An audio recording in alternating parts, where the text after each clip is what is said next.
नमस्कार दोस्तों, मेरा नाम है विमल सिंह बालाजी। स्टडी अड्डा में आपका स्वागत है। सुपर टेट और लेखपाल के लिए हम आपको प्रैक्टिस करा रहे हैं प्रश्नों की, हिंदी और सामान्य ज्ञान जीके जीएस के। तो उसी के अंतर्गत इससे पहले जीके जीएस वाले प्रश्न देखे थे। सेट नंबर जो है वो 16 के अंतर्गत साइड माई बटन पिछला वाला वीडियो आपको मिल जाएगा। आज हम देखेंगे हमारे सेट नंबर जो है वो 17 के अंतर्गत हिंदी के जो है वो 25 प्रश्न। चलिए शुरू करते हैं प्रश्न नंबर 1 से। सबसे पहला प्रश्न है कि सारंग जो है इसका पर्यायवाची जो है वो क्या होता है? सारथी, घोड़ा, मोर या फिर नमक। तो बताइए इन चारों में से कौन सा जो है वो सही होगा। सारंग के एक्चुअल में बहुत से पर्यायवाची होते हैं, उसी में से ही एक यहाँ पर भी जो है वो लिखा हुआ है। तो आंसर की बात करते हैं इन चारों में से, तो सारंग का पर्यायवाची आपका मोर जो है यहाँ पर जो है वो सही हो जाएगा। परंतु और भी जो पर्यायवाची होते हैं उनको भी एक बार सुन लीजिए। तो सारंग के पर्यायवाची में आपका नदी भी आता है, तनुजा आता है, सरित आता है, तरंगिणी आता है जो अधिकतर आपको रिपीट होते हुए देखने को मिलते हैं, और आपका गज भी आता है। आप देखेंगे तो तरणी, इन सब के गज के अलग अलग पर्यायवाची पूछे जाते हैं, पर सारंग में बहुत से पर्यायवाची जो है वो शामिल हो जाते हैं। इसी प्रकार जो है वो मोर, मयूर ये सभी भी आते हैं। तो सी वाला यहाँ पर आपका ऑप्शन सही होगा। दूसरा प्रश्न है कि भवन का पर्यायवाची जो है वो क्या होता है? धाम होता है, मंदिर होता है, घर होता है या महल होता है। तो बताइए कौन सा जो है इनमें से सही होगा। भवन का पर्यायवाची इनमें से जो है वो क्या होगा? तो आप सभी जानते हैं भवन का पर्यायवाची घर होता है। उसके अलावा जो है आपका जो पर्यायवाची शब्द है उसमें सदन आपका बहुत पूछा जाता है। तो सदन आपको जो है वो याद रखना है। निकेतन जो है वो पूछ लिया जाता है, तो निकेतन आपको याद रखना है। बसेरा तो आप जानते ही हैं, उसे आप पहचान लेंगे।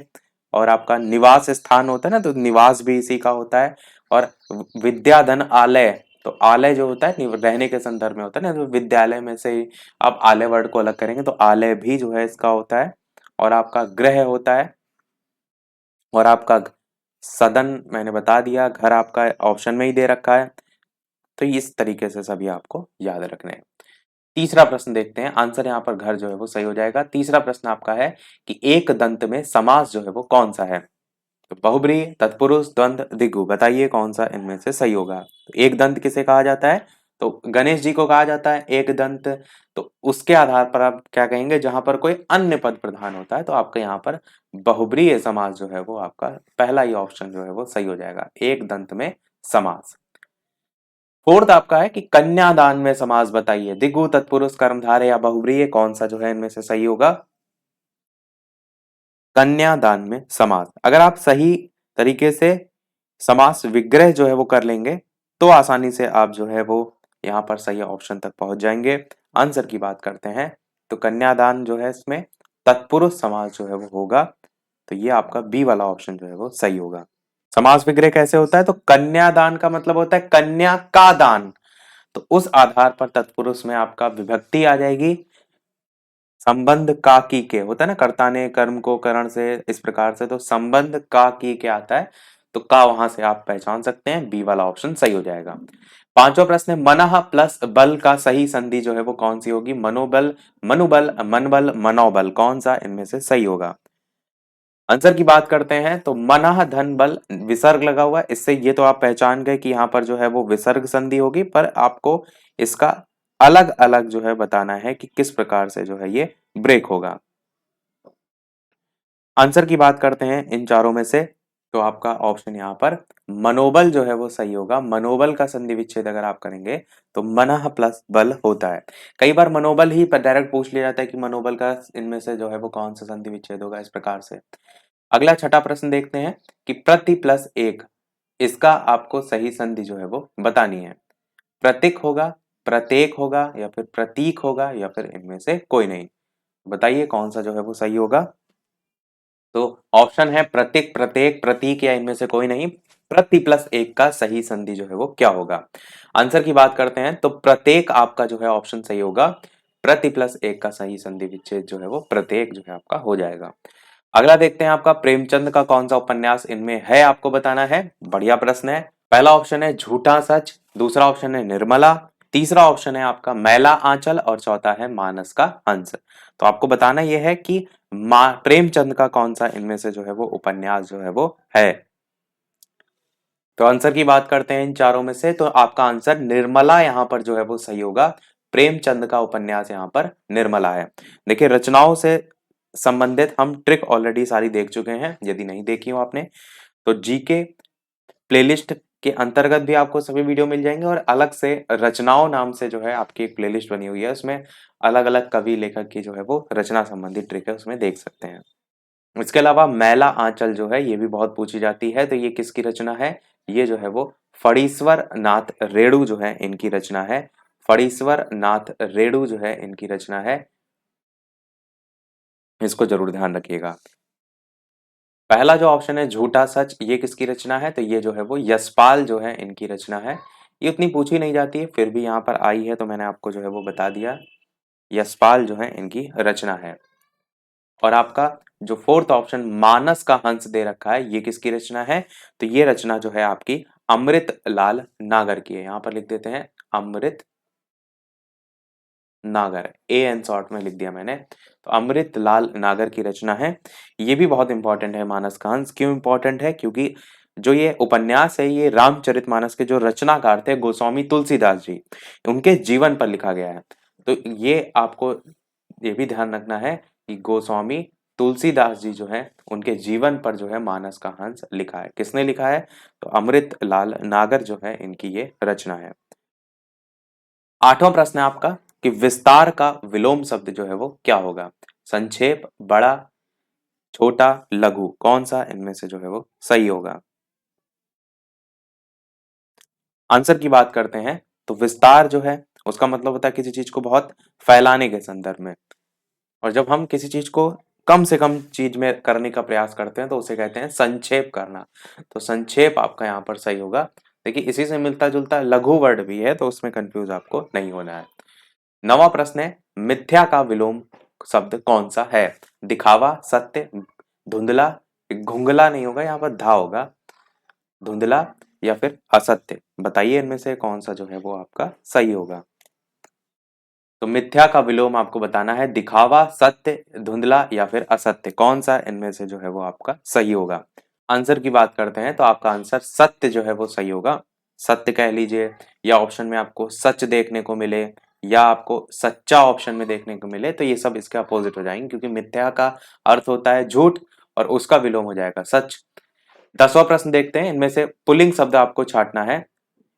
कपट, मूर्खता, घटना या फिर सभी। तो बताइए इनमें से पुल्लिंग शब्द जो है वो कौन सा है। साथ ही साथ वीडियो पसंद आए तो लाइक और शेयर जरूर करते रहिएगा सभी लोग। जो आप लेखपाल और एस्टेट के लिए यानी सुपर टेट के लिए हम प्रश्न की प्रैक्टिस कर रहे हैं, इसकी टाइमिंग जो है दोपहर के 3 बजे की है, और सुपर टेट टॉपिक वाइज जो वीडियो देख रहे हैं वो हम शाम के 8 बजे वाली टाइमिंग में देख रहे हैं। तो लाइव आकर भी वीडियो आप देख सकते हैं, प्रश्न की प्रैक्टिस कर सकते हैं। बात करते हैं आंसर की, तो इनमें से जो पुल्लिंग शब्द है उसके लिए मैंने आपको बताया है कि आप क्या करिए, इसके साथ एक सेंटेंस बना करके देख लीजिए। जैसे घटना के साथ आप बनाएंगे तो घटना घटित होती है, तो क्लियर दिख रहा है आपको ये पुल्लिंग नहीं है, तो जब ये ऑप्शन कट गया तो इनमें से सभी वाला भी कट जाएगा। मूर्खता जो है होता है नहीं होता है, मूर्खता होती है होता है, तो ये भी कट जाएगा। कपट जो है वो किया जाता है, इस प्रकार से आपका ए वाले ऑप्शन के साथ आप जाएंगे कि पुल्लिंग शब्द यहाँ पर जो है वो पहला जो है वो सही होगा।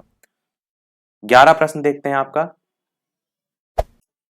पुस्तकीय शब्द में प्रत्यय जो है आपको बताना है। ईय प्रत्यय है, कीय प्रत्यय है, या प्रत्यय है या ईय प्रत्यय है, इस प्रकार से 4 ऑप्शन है।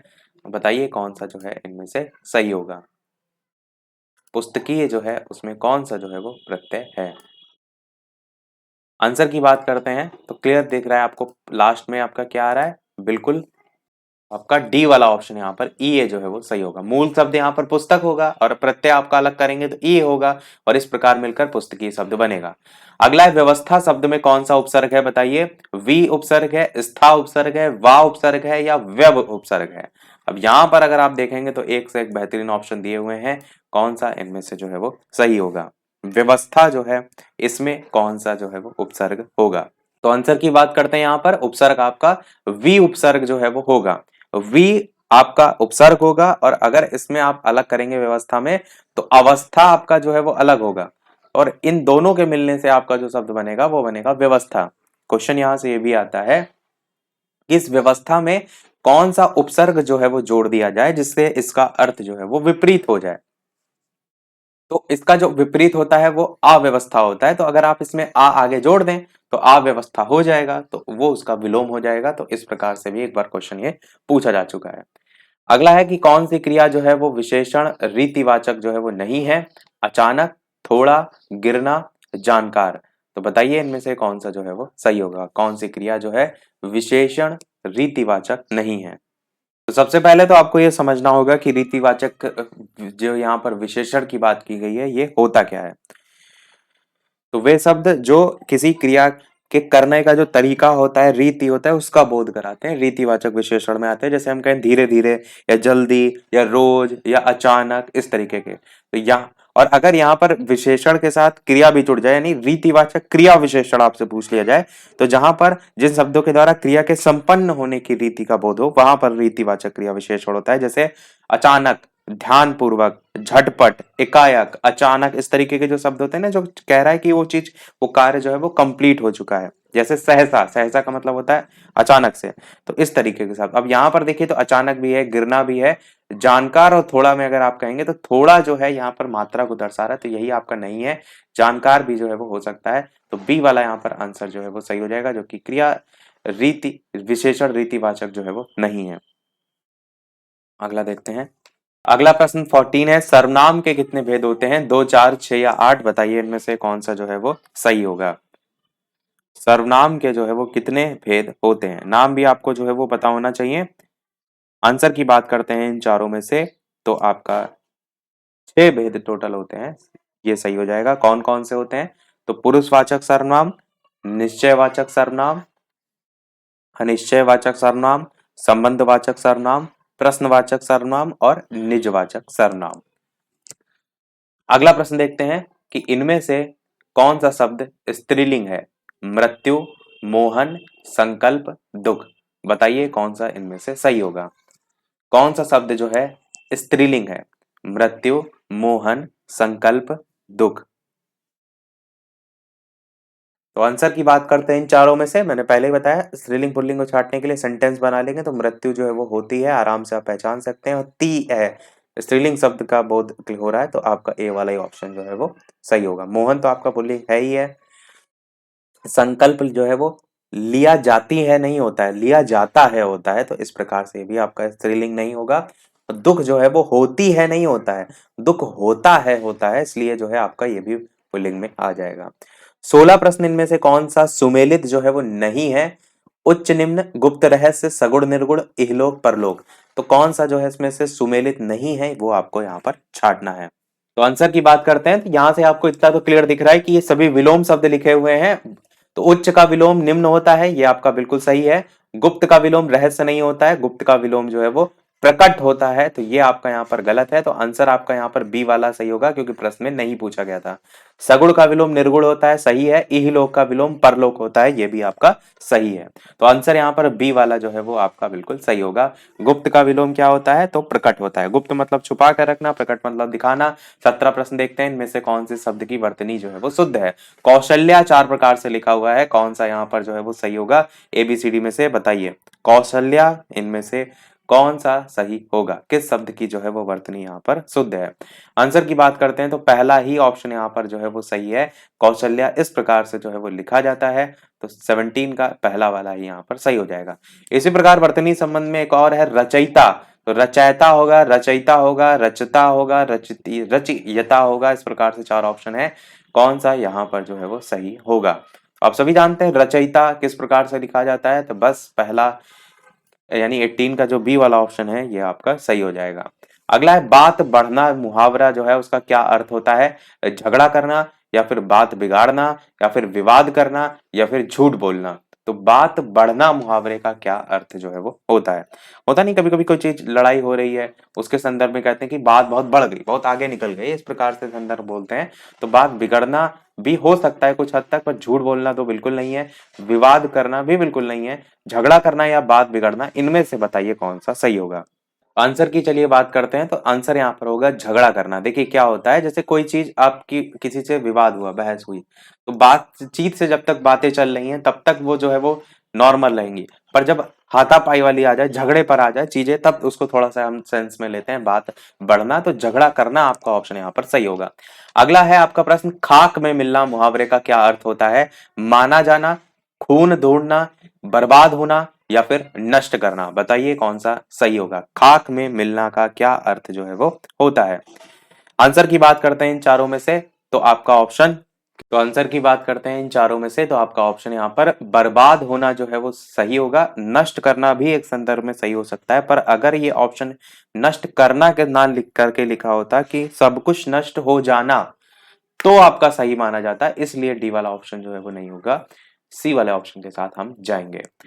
21 प्रश्न आपका है कि वृक्ष से पत्ता गिरना वाक्य में कौन सा जो है वो कारक है? अपादान, अधिकरण, करण या कर्म। तो आप सभी जानते हैं अलग होने के संदर्भ में आपका अपादान कारक होता है, तो बस ए वाला ऑप्शन यहाँ पर जो है वो सही हो जाएगा।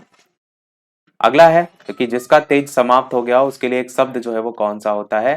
तीव्र होता है, तेजस्वी होता है, तेजी होता है या फिर निस्तेज होता है। कौन सा इनमें से जो है वो सही होगा?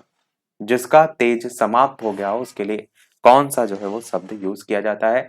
आंसर की बात करते हैं तो निस्तेज आपका यहाँ पर जो है वो सही होगा, जिसका तेज जो है वो समाप्त हो गया हो। 23 प्रश्न आपका है कि गोदान जो है वो किसकी रचना है? निराला, यशपाल, प्रेमचंद या फिर महादेवी वर्मा।